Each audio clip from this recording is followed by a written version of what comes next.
ఒక్కడు ముందుకు రండి, నిన్ను భుజం మీద కూర్చోబెట్టుకుంటాను, ఆ తాడు మీద నడుచుకుంటూ వెళ్తాను. నేను చేసిన సాహసమే మీరు కూడా చేయొచ్చు.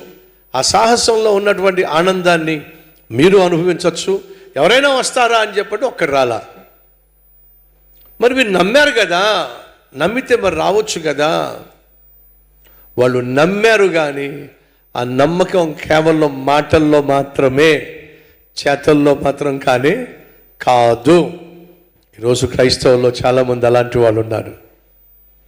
యేసుక్రీస్తు రక్షకుడు నమ్ముతున్నారు. మరి నువ్వు రక్షించబడ్డావా? యేసుక్రీస్తు పాపము నుండి మనల్ని విడిపించగలడు నమ్ముతున్నారు. మరి నువ్వు పాపంలోంచి విడిపించబడ్డావా? యేసుక్రీస్తు మనిషికి పరిశుద్ధతనిస్తాడు నమ్ముతున్నాడు. మరి నీలో పరిశుద్ధత ఉందా? యేసుక్రీస్తు శాంతి సమాధానాన్ని ప్రసాదిస్తాడు నమ్ముతున్నారు. మరి శాంతి సమాధానం ఉందా? యేసుక్రీస్తు ప్రతి పాపము పైన మనకు విజయాన్ని ఇస్తాడు, ప్రతి అలవాటు పైన మనకు విజయాన్ని ఇస్తాడు. నమ్ముతారా లేదా? మీరు నమ్ముతున్నారు.